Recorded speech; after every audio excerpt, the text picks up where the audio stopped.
ce constat d'ensemble, on va peut-être détailler maintenant les équipes les unes après les autres et effectivement essayer de dire un petit peu ce qui s'est passé. Bon, c'est vrai que Mercedes, là, on rouspète parce qu'effectivement, on n'a pas eu de bagarre et qu'au moins on espérait qu'ils aillent se chercher. Bon, bah non, très vite, Hamilton a imposé sa loi, mais bravo à Mercedes, bien évidemment, qui continue sur sa lancée de 2014 et qui est au-dessus du lot et qui a bien une seconde d'avance sur tout le monde. Hein. Alors, écoute, la chronique d'une victoire écrasante attendue, là, on ne peut pas dire qu'ils aient surpris qui que ce Non. soit, puisque de toute manière, on sait bien qu'ils avaient fait du sandbagging, comme on dit, c'est-à-dire ils avaient roulé en essai avec pas mal de carburant et sans chercher la performance. Ils n'ont pas voulu, ça ne servait à rien d'ailleurs, humilier leurs adversaires dès les essais d'avant-saison. Mais là, dès qu'ils sont sortis du bois, bah, ça a été très clair. Alors, que s'est-il passé pour Rosberg?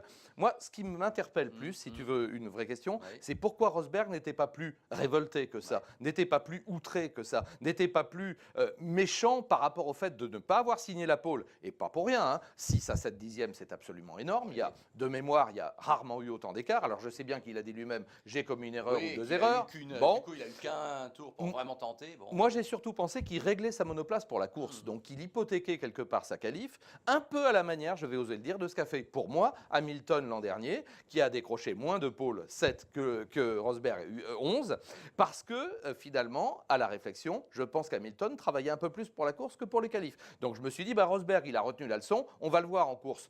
On l'a un petit peu vu, il est revenu un peu au contact, mais à chaque fois qu'il est revenu au contact, hop, Hamilton a remis le matelas de 2 secondes et demie. Donc y a-t-il eu combat? Rosberg dit oui, Hamilton dit j'ai piloté à mon maximum. Le spectacle que nous avons eu sur la piste, il n'y avait pas de quoi grimper au rideau. Non, non, mais je suis tout à fait d'accord avec toi. C'est vrai que ça m'a un petit peu étonné, ce côté lisse de Nico, qui est peut-être d'ailleurs son problème fondamental. Oui, Mais on attend effectivement une revanche par oui. rapport à l'an dernier. Mais au vu de ce qu'on a vu et de ce qu'on a dit dès le début de ce débriefing F1 par rapport au contexte vraiment plus que morose de la F1, bah maintenant on veut plus que jamais une Bah, vraie bataille et entre les deux. c'est exactement ça. Et heureusement que Mercedes les laisse se battre. Il Mm. faut un baston. Alors, je sais bien, avec peut-être des écarts, on ne va pas faire du théâtre, hein, ce n'est pas de la télé-réalité. J'espère qu'il n'y a pas de scénario écrit non plus. Je dis bien j'espère. On va le voir. Je ne le pense pas, parce que l'an dernier, il n'y en avait pas. Donc, laissons-leur ce crédit-là. Mais si jamais il y en a un, là, ça va être terrible. Et là, la Formule 1 entre dans une ère noire, et je pèse mes mots.